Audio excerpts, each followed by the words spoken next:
الرحمن الرحیم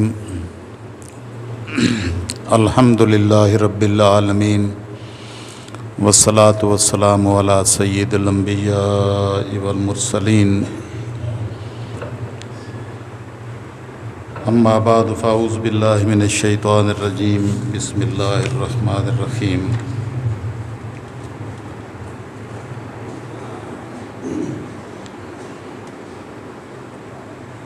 مثل الذین ينفقون اموالهم ابتغاء مرضات اللہ وتثبیتا من انفسهم کمثل جنۃ بربوۃ اصابها وابل فآتت اکلها ضعفین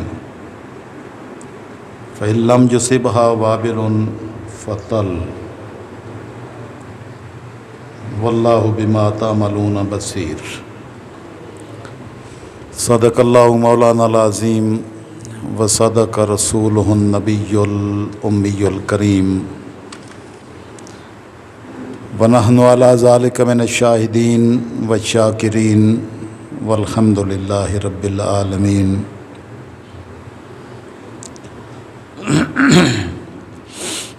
معزز حاضرین و ناظرین و سامعین، اللہ رب العزت کا بے حد و بے حساب لطف و کرم اور فضل و احسان ہے کہ اس نے ہمیں رمضان المبارک کی بابرکت ساعتیں اپنے فضل و کرم سے عطا فرمائی، اور خوش نصیب ہیں وہ لوگ جنہوں نے ان بابرکت گھڑیوں میں اپنے اللہ کو راضی کرنے کا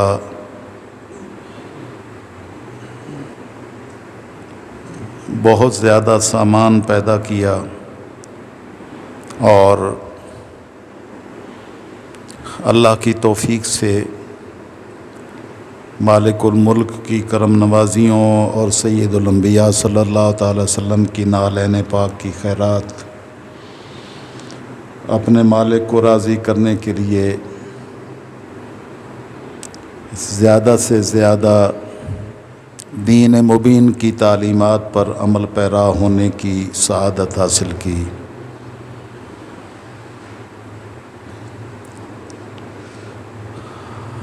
آج کے دور میں معاشرہ، ہمارا معاشرہ جو بے شک ظاہری طور پر مسلمانوں کا معاشرہ کہلاتا ہے، لیکن یہ معاشرتی اقدار سے اور اخلاقی اقدار سے اس طرح خالی ہوتا جا رہا ہے کہ وہ معاشرتی قدریں زوال پذیر ہو گئی ہیں۔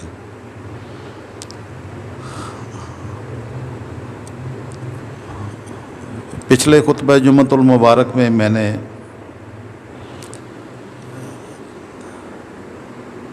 سورہ الماعون کی روشنی میں یہ بات سمجھانے کی کوشش کی کہ اگر بندے کو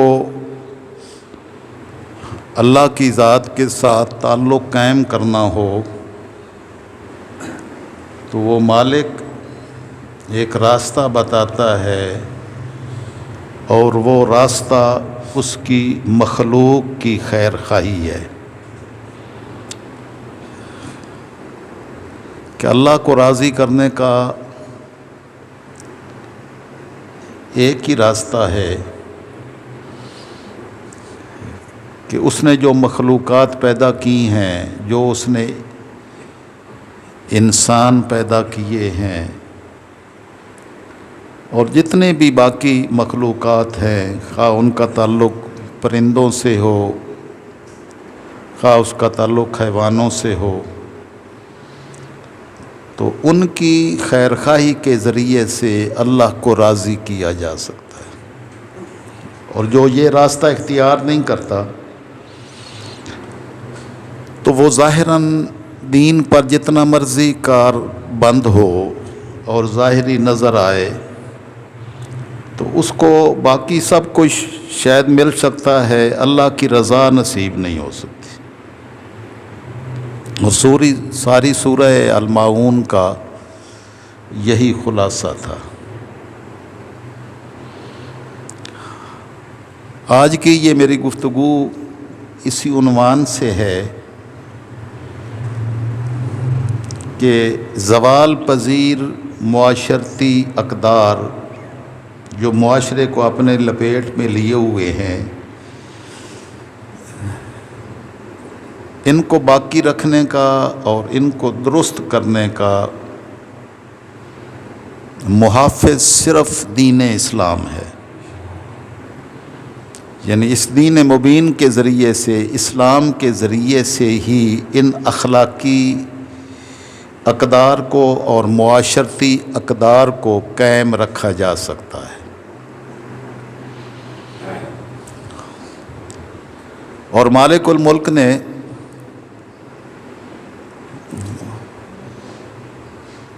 ہر من کی پاکیزگی کا سامان اختیار کرنے کا حکم دیا کہ ہر بندہ مومن اپنے من کو پاکیزہ کرے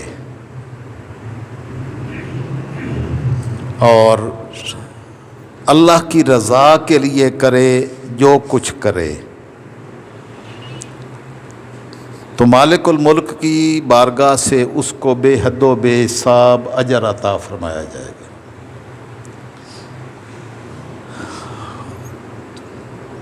میں نے قرآن مقدس کی سورہ بقرہ کی 261 آیت کے حوالے سے پیچھے ایک گفتگو کی تھی، جس کے ذریعے سے انسانوں کو یہ سمجھایا گیا تھا کہ اگر تم بقا چاہتے ہو اور اللہ کی بارگاہ سے اس کی کرم نوازیوں کے طلبگار ہو، تو اس کا راستہ ایک ہے، اور نہیں یہ نہیں چلانا، وہ چلائیں پچھلا۔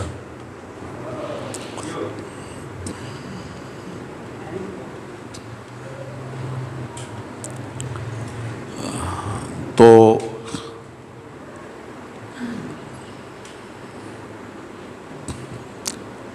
اللہ رب العزت نے نہ سمجھ آنے والی باتوں کو بھی مثالوں کے ذریعے سے سمجھا دیا، کیونکہ یہ سمجھ میں آنے والی بات نہیں ہے کہ 100 میں سے 20 نکال دیے جائیں تو 80 زیادہ ہوتے ہیں۔ اس کو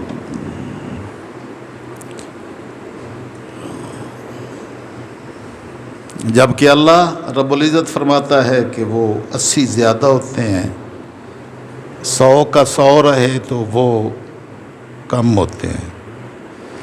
اب یہ عقل میں آنے والی بات نہیں ہے،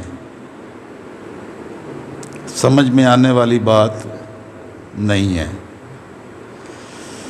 لیکن مومن چونکہ اللہ پر ایمان رکھتا ہے تو اللہ کی کہی ہوئی بات تو یقیناً کروڑ فیصد درست ہے۔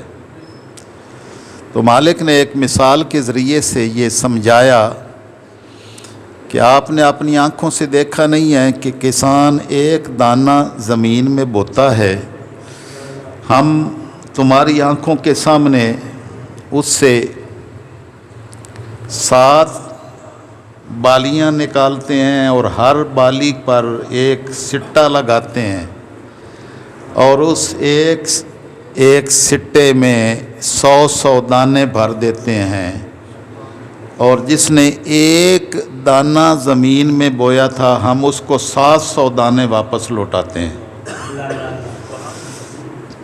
تو اب یہ بھی ہماری آنکھوں کے سامنے ہے، اس میں ماننے والے اور نہ ماننے والے دونوں برابر ہیں، دونوں اپنی آنکھوں سے مشاہدہ کرتے ہیں۔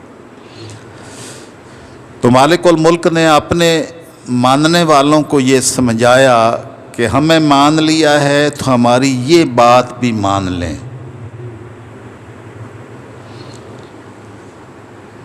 اور فرمایا کہ ہم صرف 7 سٹے نہیں لگاتے، واللہ یضاعف لمن یشاء، اللہ جس کے لیے چاہتا ہے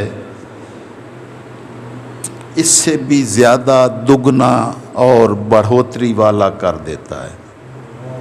واللہ واسع علیم، اور اللہ وسیع بخشش والا ہے، یعنی اس کی بخششیں، اس کی عطائیں یہاں تک محدود نہیں ہیں، وہ بغیر حساب کتاب کے دینے والا ہے۔ اب یہ جو پورا رکوع ہے، آج میں کوشش کروں گا کہ صرف آپ کو اس کا ایک ترجمہ سنا کے تو حقیقت حال کو کہ مالک نے یہ حقیقت کس کس انداز میں سمجھائی ہے، اور اس انفاق کو اللہ کی خاطر دینے کو کتنا آسان ہے سمجھنا۔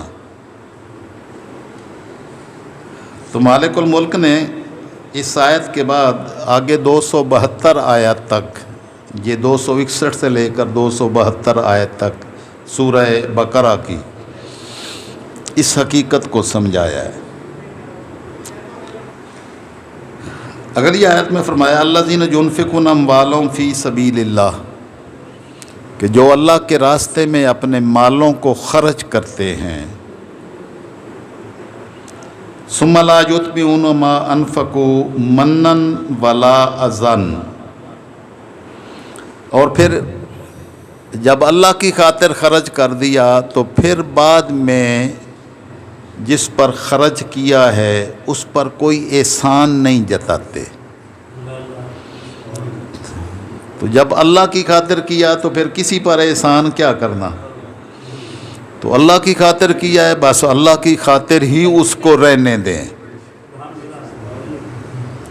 اور جس پر خرچ کیا ہے اس پر نہ احسان جتائیں اور نہ اس کو کسی قسم کی اذیت تکلیف میں مبتلا کریں۔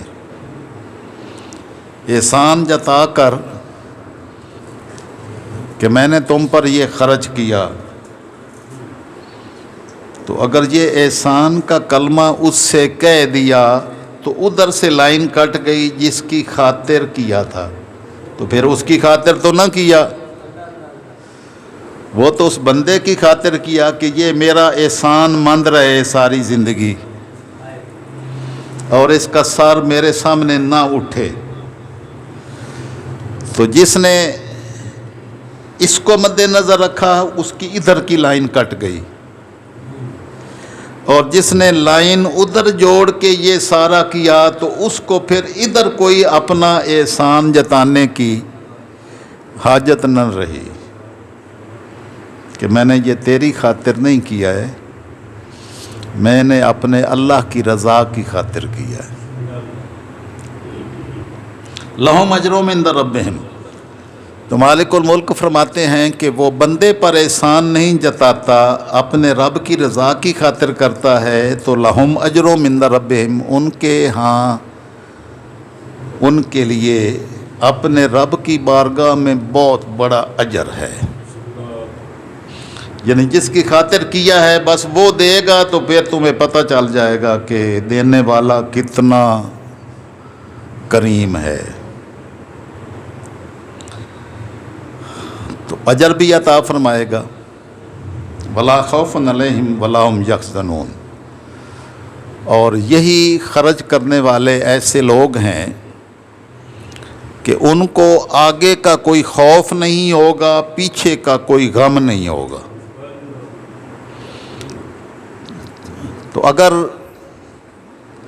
کوئی پوچھے کہ دل کو سکون نہیں ملتا، دل اطمینان میں نہیں ہے، پریشان رہتا ہے تو اس کا ایک مالک نے علاج عطا فرما دیا کہ جو کچھ کریں اس کی رضا کی خاطر کریں، دل پرسکون ہو جائے گا۔ کل کا اگلا خوف مٹ جائے گا، پچھلا حزن مٹ جائے گا۔ پچھلا غم ہوتا ہے کہ کاش میں یوں کر لیتا، کاش یہ ہو جاتا، کاش یہ ہو جاتا، آگے پتہ نہیں کیا ہوگا، کل کیا ہوگا، پرسوں کیا ہوگا، میری زندگی کے آخری ایام میں کیا ہوگا، مرنے کے بعد کیا ہوگا۔ یہ سارے آگے مستقبل کے خوف سے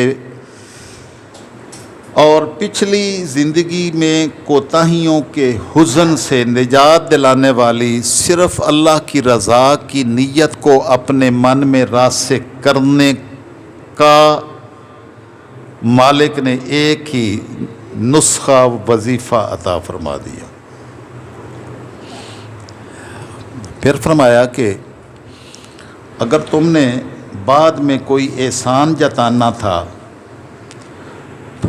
تو پھر یہ انفاق ہی نہ کرتے، یہ خرچ ہی نہ کرتے۔ اس سے بہتر تو یہ تھا کہ ایک پیار محبت کا، نیکی کا ایک جملہ صرف کسی کو کہہ دیتے تو قول معروف، اچھی بات کر دینا، ومغفرۃ، اور کسی کی غلطی کو معاف کر دینا،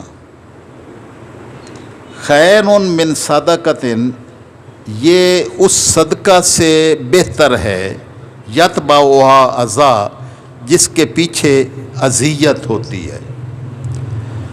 تو اذیت اور تکلیف میں کسی کو مبتلا کرنے سے انفاق کر کے، خرچ کر کے، اس سے بہتر ہے یہ کہ آپ اس کو بس صرف ایک اچھائی کا کلمہ کہہ دیں، یہ مال پھر اس کو خرچ نہ کریں۔ مال خرچ کرنے سے جس کے پیچھے اذیت اس کو دینا مقصود ہے اور اس کی عزت نفس کو مجروح کرنا ہے، تو اس سے بہتر ہے کہ بس پھر اس کو کلمہ خیر صرف کہہ دیں، یہ مال خرچ کرنے کی ضرورت نہیں ہے۔ کیونکہ اگر مال اس پر خرچ کیا اور پھر اس کی عزت نفس کو مجروح کیا تو پھر اس کو آپ نے کیا کیا؟ سوائے اذیت میں مبتلا کرنے کے اور آپ کا اس عمل کے ذریعے سے اس کو کیا فائدہ ہوا؟ واللہ غنی حلیم، اللہ تعالیٰ بڑا بے نیاز ہے اور بڑے حلم والا ہے، یعنی وہ بندے کی بہت ساری کوتاہیاں، کمیاں برداشت کرتا ہے۔ تو جس کے ساتھ تم نے، جس کی خاطر تم نے یہ کیا ہے، تو وہ تو بڑا حلم والا ہے، تو کچھ بردباری تم بھی اپنے اندر پیدا کرتے کہ اگر جس سے تو نے احسان کیا اس نے اس کا صلہ احسان کے ساتھ نہیں دیا تو ذرا برداشت کریں،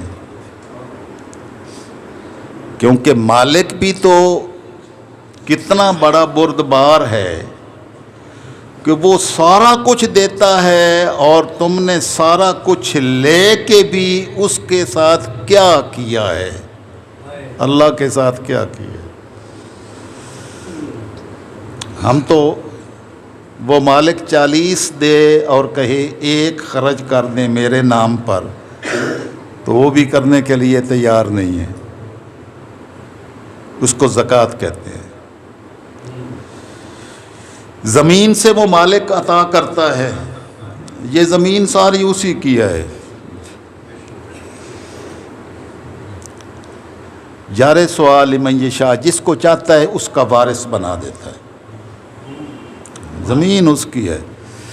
اب کتنے بندے ایک دوسرے کو اس زمین کے چھوٹے سے ٹکڑے کی خاطر قتل کر دیتے ہیں۔ روزانہ خبریں آپ کو، جائیداد پر تنازع تھا 3 بندے ادھر سے مارے گئے، 3 ادھر سے مارے گئے، وہ زمین وہاں کی وہاں ہی پڑی رہی۔ تو ویسے بھی بندہ جب انتقال کرتا ہے تو زمین کا بھی انتقال ہو جاتا ہے، یعنی اس کی ملکیت منتقل ہو جاتی ہے۔ پہلے باپ کے نام سے تھی، پھر وہ بیٹوں کو منتقل ہو جاتی، پھر ان کے بعد آگے منتقل ہو۔ کسی کی ہمیشہ ملکیت نہیں رہتی، اگر رہتی ہے تو وہ صرف اللہ کی ذات ہے۔ تو فرمایا کہ وہ سارا کچھ دے کے بھی تمہارے کرتوتوں کو برداشت کرتا ہے، تو اگر کسی کو تم نے دے دیا تو اس کی طرف سے ریکگنائز نہیں کیا گیا تو کوئی تھوڑا برداشت کر لے تاکہ تمہیں اللہ کی بارگاہ سے اس کا اجر ملے۔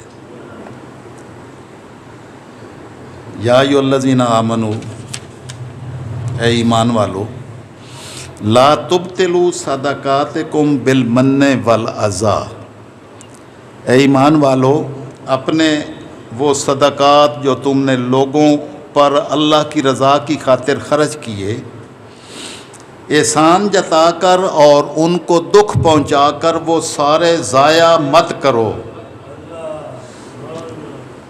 یعنی احسان جتانے سے اور اس کو پھر عزت نفس مجروح کرنے سے وہ سارے صدقات باطل ہو جاتے ہیں، ضائع ہو جاتے ہیں۔ کالذی، اس شخص کی طرح،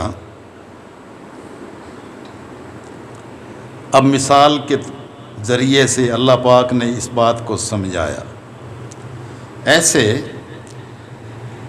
ينفق مالہ رعاء الناس، جو لوگوں کو دکھلانے کی خاطر خرچ کرتا ہے، ولا یؤمن باللہ والیوم الآخر، لیکن وہ اللہ پر ایمان نہیں رکھتا اور آخرت پر بھی ایمان نہیں رکھتا۔ کافر بھی خرچ کرتے ہیں کہ نہیں؟ یہ گلاب دیوی اسپتال بھی بنایا ہے، میو اسپتال بھی بنا، اور بھی کالج بھی بنے، سڑکیں بھی بنے، تو وہ اللہ پر بھی ایمان نہیں رکھتے تھے، آخرت پر بھی ایمان نہیں رکھتے تھے۔ تو انہوں نے خرچ کیا، تو انہوں نے خرچ کیوں کیا؟ رعاء الناس، لوگوں کو دکھلانے کی خاطر کہ ان کا نام رہے، یاد رہے۔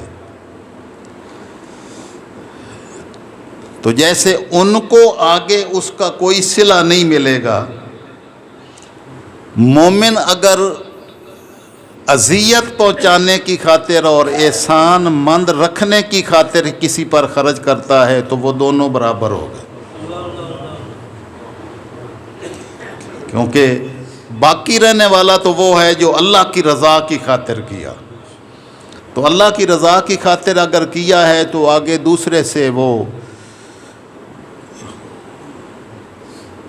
تسلیم نہ کرنے کی صورت بھی آئی ہے، کوئی بھی شکل آئی ہے تو پریشان ہونے کی ضرورت نہیں ہے، اس کو برداشت کریں، کیونکہ اللہ بھی تو تمہیں کتنا دے کے برداشت کرتا ہے، تم اس کو ماننے کے لیے تیار نہیں ہوتے ہو۔ تو ادھر سے امیدیں نہ رکھیں، ادھر سے امیدیں رکھیں۔ فمثلہ، اب اس کی ایک مثال بیان کی، فمثلہ، تو اس شخص کی مثال جو اپنے صدقات کو احسان جتا کر اور اذیتیں دے کر باطل کر دیتا ہے، اس کی مثال ایسے ہے کمثل صفوان، جیسے ایک چکنی چٹان ہو، علیہ تراب، اس پر مٹی پڑی ہو، فاصابہ وابل، اس پر موسلا دھار بارش برسے، فترکہ صلدا، تو آپ کو معلوم ہے کہ بارش اور بارش کے پانی کے ذریعے سے ہی تو اللہ زندگی بناتا ہے، زمینوں کو زندہ کرتا ہے۔ لیکن اگر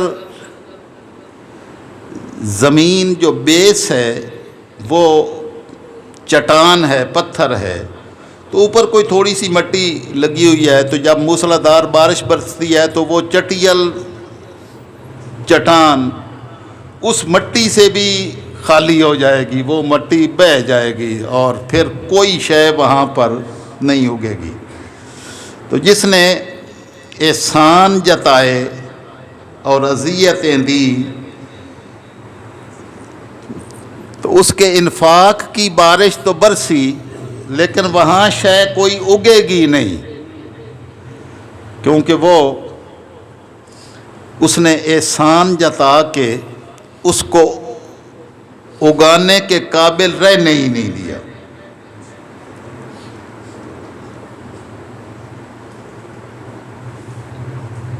فَأَصَابَهُ وَابِلٌ فَتَرَكَهُ صَلْدًا، اگر اس پر جتنی مرضی موسلا دھار بارش برسے تو وہاں سے کوئی شے نہیں ہوگے گی، وہ چٹان چٹیل کی چٹیل ہی رہے گی، کیونکہ وہاں سے اگنا تو تھا مٹی کے ذریعے سے، وہ مٹی احسان جتا کر وہ وہاں سے بہہ گئی، اب وہاں سے کوئی نتیجہ نہیں نکلے گا۔ لا یقدرون علی شیء مما کسبوا، تو وہ ریاکار جو ہیں وہ جو کتنا بھی کسب کیا، جتنا بھی خرچ کیا، جتنا بھی اس نے کوششیں محنتیں کیں، تو اس کو کچھ بھی میسر نہیں آیا۔ اب یہ ہمارے لیے لمحہ فکریہ ہے، ہم نے اپنی زندگی کو اس سوچ بچار کا حامل بنانا ہے۔ واللہ لا یہدی القوم الکافرین، اللہ کافر قوموں کو ہدایت نہیں دیتا، جو ہدایت حاصل کرنے کی کوشش نہیں کرتے اللہ ان کو ہدایت سے محروم رکھتا ہے۔ اب ایک طرف وہ ہے جو لوگوں کو دکھلانے کے لیے کام کرتے ہیں تو ان کو اس سے کچھ میسر نہیں آئے گا، اللہ کی رضا مطلوب نہیں ہے۔ تو اب ایک تو طرح کے وہ لوگ ہیں، اب دوسری طرح کے وہ لوگ جن کا ہر کام اللہ کی رضا کی خاطر ہوتا ہے،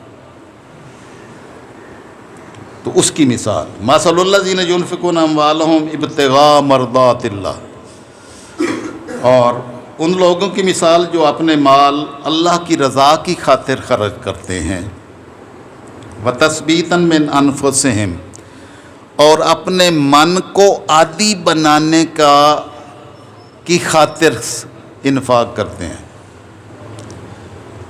اب یہ انفاق جو ہے یہ اپنے من کو عادی بنانا کہ اللہ کی رضا کی خاطر، مال بڑا پیارا ہوتا ہے، انما اموالکم و اولادکم فتنہ، اولاد بھی بڑی پیاری ہوتی ہے، مال بھی بڑا پیارا ہوتا ہے، بسا اوقات تو اولادیں بھی پیچھے رہ جاتی ہیں، مال پہلے ہو جاتا ہے، ٹھیک ہے، تو یہ دونوں بڑی آزمائشیں ہیں۔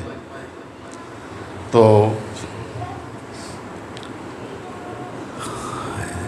اس مال کو خرچ کرنا یہ اللہ کی توفیق کے بغیر نہیں ہو سکتا، اولاد کو بھی خرچ کرنا اللہ کی رضا کی خاطر کہ میں اپنی اولاد کو اللہ کی رضا کی خاطر قربان کر دوں گا، مال بھی قربان کر دوں گا، اولاد بھی قربان کر دوں گا، اور اپنی جان بھی قربان کر دوں گا، یہ مومن کی نشانی ہے۔ تو یہ عادی بنانے کے لیے جو بندہ اپنے پیسے مال خرچ کرتا ہے، کمثل جنت بربوۃ، اس کی مثال ایک ایسے باغ کی ہے جو ایک اونچی زمین پر باغ موجود ہے، اصابہ وابل، اور اس پر اگر بارش کثرت سے ہوتی ہے تو وہ زرخیز زمین ہے، فآتت اکلہا ضعفین، تو یہ من کی زمین اگر زرخیز ہو تو مال کا انفاق اللہ کی رضا کی خاطر ہو تو جیسے اونچے کسی ٹیلے پر، آپ کو معلوم ہے کبھی ادھر پہاڑوں میں کدھر جائیں تو گھنے جنگلات، سرسبز شاداب ایریا ہوتے تھے، تو مالک فرماتا ہے کہ جیسے ادھر وہ بارش برستی ہے نا تو وہ پہلے پھل جتنا لاتا تھا اس بارش کے ذریعے سے دگنا پھل لاتا ہے، تو بندہ مومن کی زمین بھی اگر اللہ کی رضا کی خاطر تیار ہو تو وہ پھر انفاق کرے تو پھل دگنا ہو جاتا ہے۔ فَإِن لَّمْ يُصِبْهَا وَابِلٌ فَطَلٌ، اور اگر موسلادھار بارش نہ ہو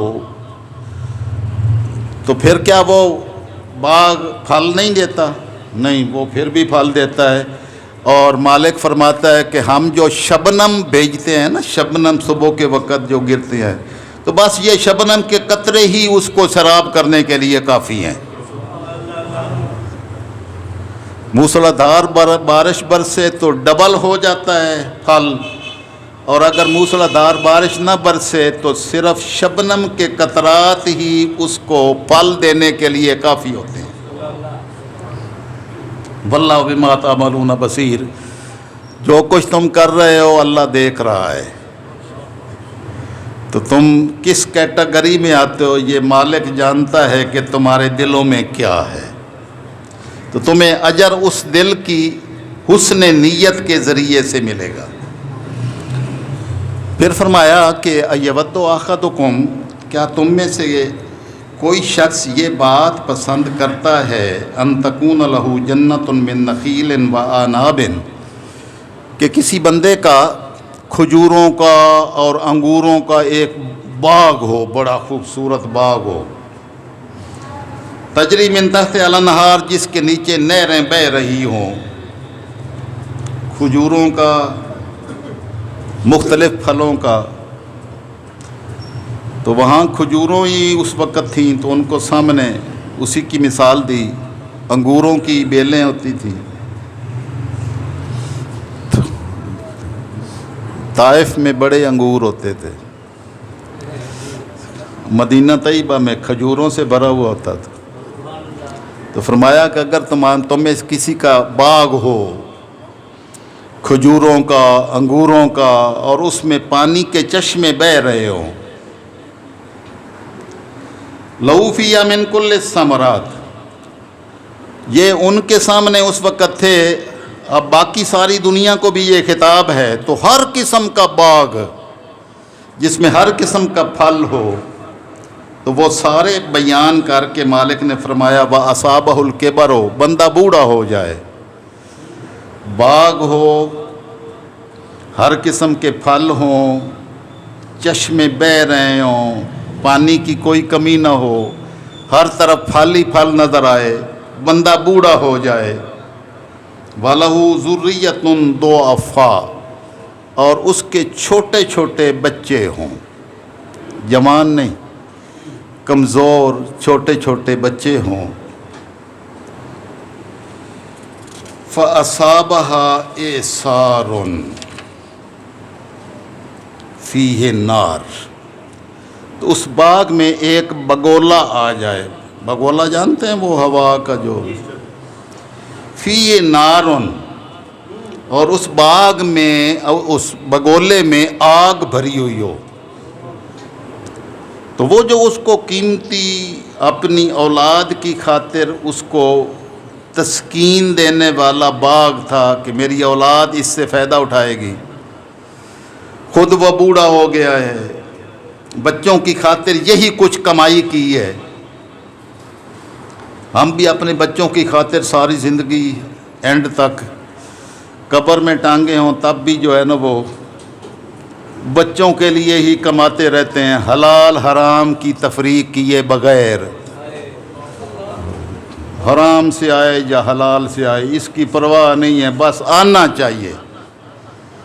تو مالک نے فرمایا کہ اگر اس حال میں کوئی بندہ ہو جس کی ساری زندگی کی کمائی وہ باغ ہے جس میں ہر قسم کا پھل ہے، تو اس باغ کو دیکھ کر بندہ وہ کتنا خوش ہوتا ہوگا کہ میرے بچوں کا مستقبل ہے۔ تو اللہ فرماتا ہے کہ یہ کوئی بعید ہے بھائی اس میں بگولا آئے اور بگولے میں آگ ہو، فَاتَرَكَتْ، سارا باغ ہی جل جائے، سارا باغ جل جائے، تو برداشت کر سکتا ہے؟ نہیں نہ کر سکتا۔ تو مالک فرماتا ہے کذالک یبین اللہ لکم الآیات، اللہ تمہارے لیے اسی طرح نشانیاں کھول کے بیان کرتا ہے اور سمجھاتا ہے، لعلکم تتفکرون، تاکہ تم غور و فکر کرو۔ تو جس نے ساری زندگی کی کمائی اپنی آنکھوں کے سامنے جلتے ہوئے دیکھی ہو، اس کا عالم کیا ہوگا۔ پلازے بنائے، پلازوں میں شارٹ سرکٹ کے ذریعے سے آگ لگ گئی، آنکھوں سے دیکھ رہا ہے، کیا کر سکتا ہے؟ کچھ بھی نہیں۔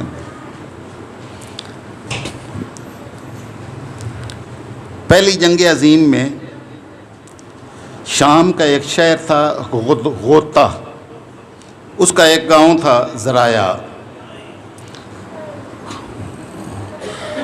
ٹڈی دل آیا اور ایک مطلب عذاب کی کیفیت تھی، ساری فصلیں ختم ہو گئیں، قحط پڑ گیا۔ ایک بندے کی فصل جو ہے نا وہ سلامت تھی، تو لوگوں نے اس کی شکایت لگائی کہ اس کے پاس کوئی نسخہ ایسا تھا، دوائی کوئی ایسی تھی جس کے ذریعے سے وہ ٹڈی دل کا علاج کیا جا سکتا تھا، لیکن اس بندے نے کسی اور کو نہیں بتایا۔ تو اوپر حکام بالا کی پر شکایت کی کہ یہ اس بندے کو سزا دیں کہ اس نے جو اس کے پاس دوائی تھی جس کے ذریعے سے اس کی فصل بچ گئی، باقی ساروں کی اجڑ گئی، تو اس نے وہ نسخہ اور وہ دوائی ہونے کے باوجود اپنی فصل تو بچا لی ہے، باقیوں کی نہیں بچائی۔ تو اگر یہ دے دیتا تو باقیوں کی بھی بچ جاتی، تو اس کو سزا دی جائے۔ تو اس کو بلایا گیا، اس سے پوچھا گیا ابھی تیرے پاس کون سی کوئی دوائی تھی جس سے ذریعے سے بچ گیا؟ تو اس نے کہا ہاں میرے پاس بہت بڑی دوائی تھی جس سے یہ میری فصل بچ گئی۔ تو انہوں نے کہا وہ کون سی دوائی بنی ہوئی تھی؟ تو انہوں نے کہا عشر، زکوٰۃ۔ میں اپنے اس زراعت کی اللہ کے نام پر زکوٰۃ نکالتا ہوں، بس یہ نسخہ میں نے ساروں کو بتایا ہوا ہے، یہ عام نسخہ ہے، کوئی اختیار کرے تو صحیح، اگر نہ کرے تو میرا کیا قصور۔ اب انہوں نے کہا بھئی یہ جو کہہ رہا ہے اس کی آزمائش کریں۔ وہ ٹڈیاں پکڑ پکڑ کے اس کی فصل میں ڈالتے، وہ وہاں سے بھاگ جاتی، باہر نکل جاتی۔ پچھلے جمعے میں نے اپنے گاؤں کے ایک ایسے ہی نوجوان کی بات بھی سمجھائی تھی کہ یہ ابھی طوفان آیا، بارشیں ہوئیں، لیکن میں نے اس کو فون کر کے پوچھا کہ بھئی آپ کی فصل کا کیا ہوا؟ تو اس نے کہا کہ اللہ کی عزت کی قسم اتنی فصل کبھی بھی نہیں ہوئی تھی جتنی اس دفعہ ہوئی ہے، میں نے پچھلے سال عشر ادا کیا تھا۔ میں نے عشر ادا کیا تھا، تو میں ڈرائیور کے ساتھ جا رہا تھا اپنی فصل کو دیکھتے ہوئے، میرے ڈرائیور نے کہا کہ خان صاحب آپ کی فصل کو تو مالک نے اس طرح محفوظ رکھا ہے کہ یہاں پر کہیں طوفان کا نام و نشان بھی نہیں گزرا۔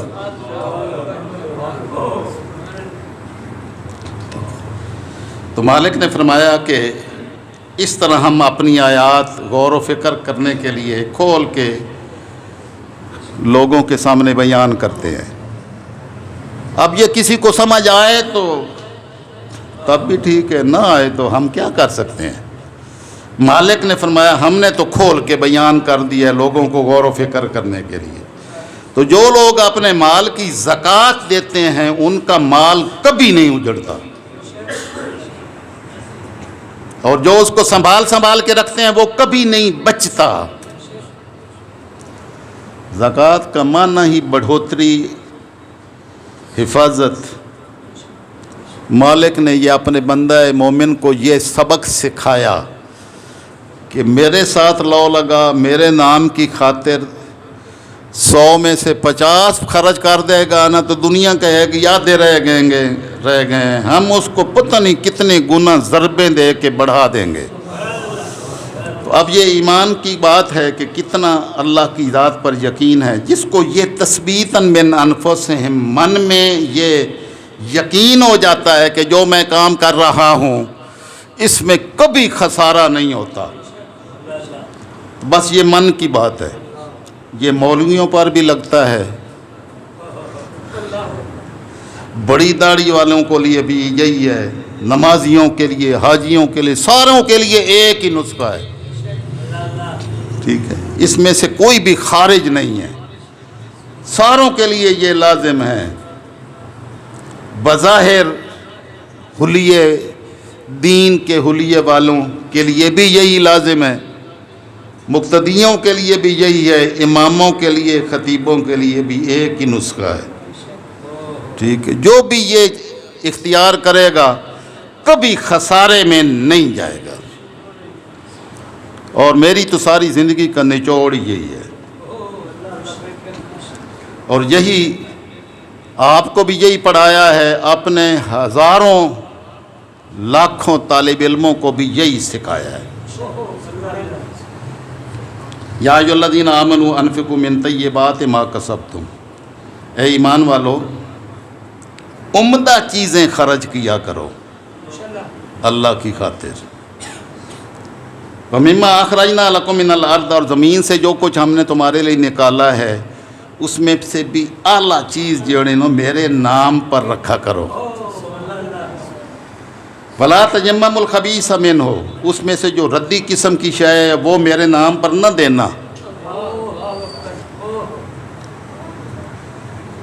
تنفقون، تم میرے نام پر ردی چیزیں دیتے ہو لیکن وَلَسْتُمْ بِآخِذِیہِ ہے، اگر تمہیں وہی چیز دیں تو آپ لینے کے لیے تیار نہیں ہوتے، مجھے دینے کے لیے تیار ہوتے ہو، خود نہیں لیتے ہو. کوئی لیتا ہے ردی چیز؟ وہ کہے گا بھئی یار یہ تین یہی لبھی سی میں دین واسطے. ٹھیک ہے، لیتے ہوئے اور پیمانہ ہے، دیتے ہوئے اور پیمانہ ہے. تو میرے مالک نے فرمایا جو لیتے ہوئے تمہارا پیمانہ ہے وہی دیتے ہوئے بھی وہی پیمانہ رکھو. اور اگر ردی چیز ہے تو اگر وہ کسی کو دی جائے تو الا ان تغمضوا فیہ، ہاں وہ آنکھیں بند کر کے لے لے تو لے لے، دل کی خوشی کے ساتھ قبول کرنے کے لیے وہ تیار نہیں ہوتا. کتنی بڑی حقیقتیں ایک ایک چیز کو میرے مالک نے کلام مجید میں بیان فرما دیا.